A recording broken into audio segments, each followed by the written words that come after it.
ചോർത്തി കൊടുത്തത് ഞാനാണ് ഇപ്പം അവർ കണ്ടെത്തിയിട്ടുണ്ട്. ഞാൻ ഈ അടുത്ത കാലം വരെ ഒരു മാധ്യമത്തിനും ഒരു വാർത്തയും ചോർത്തി കൊടുക്കാൻ തയ്യാറായിട്ടില്ല. അത് വേറെ കാര്യം. അവർ എൻ്റെ പേരിൽ ആരോപിക്കപ്പെടുകയാണ്, അത് സമർത്ഥിക്കുകയാണ്. അതുപോലെ ചെയ്യട്ടെ, അതിലൊന്നും എനിക്ക് വിഷയമില്ല.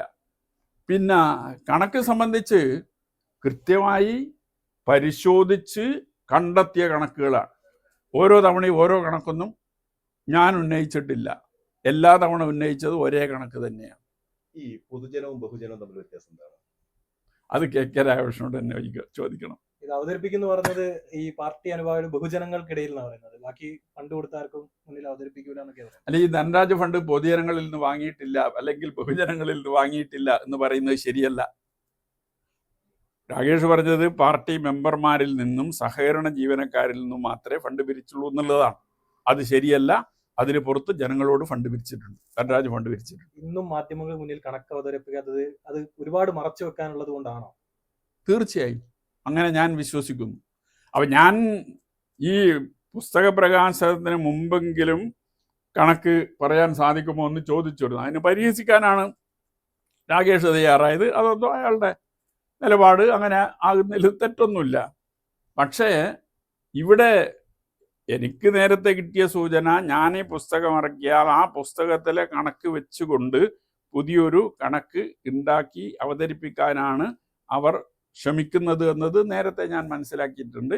അതുകൊണ്ടാണ് ഈ പുസ്തകം ഇറങ്ങുന്നതിന് മുമ്പ് ആ കണക്ക് പറയാൻ പറ്റുമോ എന്ന് ചോദിച്ചു. അത്രയേ ഉള്ളൂ, ഒരു ചോദ്യം മാത്രമാണ്. പണം വകമാറ്റിയിട്ടില്ല, നഷ്ടപ്പെട്ടിട്ടില്ല എന്നൊക്കെ പറയുന്നു. അതേസമയത്ത് കണക്ക് അവതരിപ്പിക്കാൻ തയ്യാറാവുന്നില്ല. അല്ല, ഈ പണം നഷ്ടപ്പെട്ടിട്ടില്ല, വകമാറ്റിയിട്ടില്ല എന്ന് പറയുന്നത് ശുദ്ധ അസംബന്ധമാണ്, കളവാണ്. അത് തുടക്കം മുതൽ ഞാൻ പറഞ്ഞുകൊണ്ടിരിക്കുന്ന കാര്യമാണ്. ഞാൻ ചോദിച്ചില്ലേ, ഈ 8 റെസീറ്റിലെ പണം എവിടെ പോയി? ഈ 26 ഹാജരാക്കിയ 26 നമ്പർ റെസീറ്റിലെ പണം എവിടെ പോയി? ഒരു രൂപയും നഷ്ടപ്പെട്ടിട്ടില്ല എന്നല്ലേ പറയുന്നു. ഈ 26 നമ്പർ റെസീറ്റിൽ മുറിച്ച പണം ഉണ്ടല്ലോ, ആ പണം നഷ്ടപ്പെട്ടല്ലേ, കണക്കിൽ വന്നില്ലല്ലോ. 28 പേരിൽ നിന്ന് പണം പിരിച്ച് കൊടുത്ത കണക്ക് 20 പേരിൽ നിന്ന് പണം പിരിച്ചുതാ. ബാക്കി 8 പേരുടെ പണം എവിടെ പോയി? പിന്നെ 2-3 തരം റെസീറ്റിനെ കുറിച്ചൊക്കെ പല തെറ്റായ രീതിയിലുമാണ്.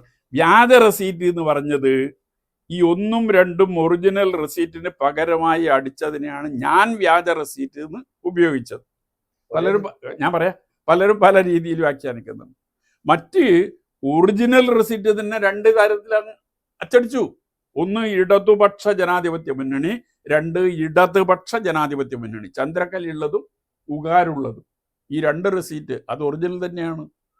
ഈ ചന്ദ്രക്കലയുള്ള റെസീറ്റ് തെറ്റായി അടിച്ചതാണ്, ഉപയോഗിച്ചില്ല എന്ന് പറഞ്ഞു. ആ ഉപയോഗിക്കാത്ത റെസീറ്റ് ഓഡിറ്റിന് ഹാജരാക്കാൻ എന്തേ മടി? ഇന്നും ജില്ലാ കമ്മിറ്റിക്ക് മുമ്പിൽ ഹാജരാക്കിയിട്ടില്ലല്ലോ.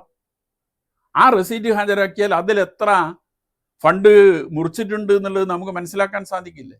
മുറിച്ചില്ല എന്ന് പൂർണ്ണമായി വിശ്വസിക്കാൻ കഴിയുമോ? അതിലാണ് 18 നമ്പർ റെസീറ്റ് എൻ്റെ മുമ്പിൽ വന്നത്. 18 നമ്പർ ലീഫ് ഈ ഓഡിറ്റിനിടയിൽ എൻ്റെ കയ്യിൽ വന്നു. അപ്പോൾ 18 നമ്പർ ലീഫ് വരണമെങ്കിൽ 17 ലീഫ് മുറിച്ചിട്ടുണ്ടാണ്ടേ. ഈ 18 റെസീറ്റിലെ പണം ഇവിടെ പോയി.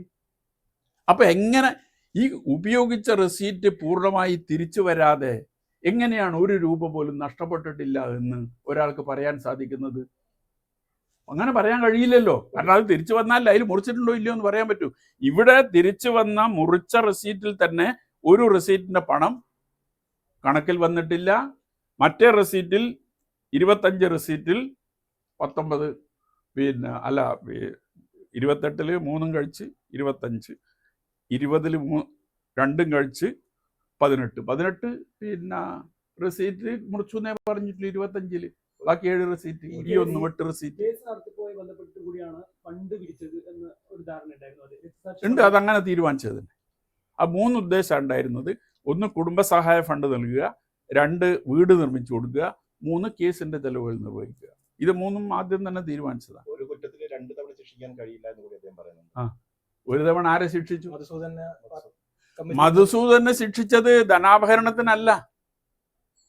മധുസൂദനെ ശിക്ഷിച്ചത് ഈ കണക്ക് അവതരിപ്പിക്കാൻ വൈകി എന്നതാണ്. ഏതാണ്ട് 4 വർഷക്കാലം താമസമുണ്ടായി കണക്ക് അവതരിപ്പിക്കാൻ എന്നതിൻ്റെ പേരിലാണ് ശിക്ഷിച്ചത്. അതല്ലാതെ ധനാപഹരണം നടത്തിയത് ഇന്നേ വരെ പാർട്ടി സമ്മതിച്ചിട്ടില്ല.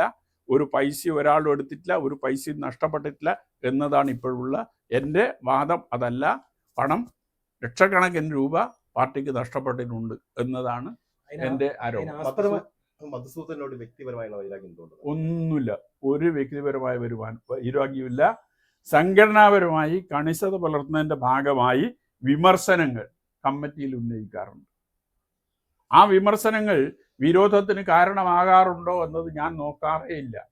എനിക്ക് പറയാനുള്ള കാര്യങ്ങൾ അത് എൻ്റെ ഘടകത്തിൽ ഉന്നയിക്കുക എന്നതാണ് പാർട്ടി എന്നെ പഠിപ്പിച്ചത്. വിമർശനവും സ്വയം വിമർശനവും എന്നത് കമ്മ്യൂണിസ്റ്റ് പാർട്ടിയുടെ ജീവവായുവാണ്. അത് ഈ പാർട്ടിയുടെ ഓക്സിജനാണ്. അതില്ലാതായാൽ ഈ പാർട്ടി ഇല്ലാതാകും, രോഗി മരിക്കും. അതുകൊണ്ട് വിമർശനം ഉന്നയിക്കുമ്പോൾ അത് വിരോധമായി മാറുന്നുണ്ടോ എന്ന് എനിക്കറിയില്ല. അയാൾ തന്നെയാണ് ശത്രുക്കളുണ്ട് എന്ന് പറഞ്ഞത്, അയാൾ തന്നെയാണ് എന്നോട് വിരോധമുണ്ട് എന്ന് പറഞ്ഞത്. അത് അയാളാണ് തെളിയിക്കേണ്ടത്. ഞാൻ അതുമായി ബന്ധപ്പെട്ടുകൊണ്ട് ഒരു കാര്യം പറയാൻ തയ്യാറായിട്ടില്ല.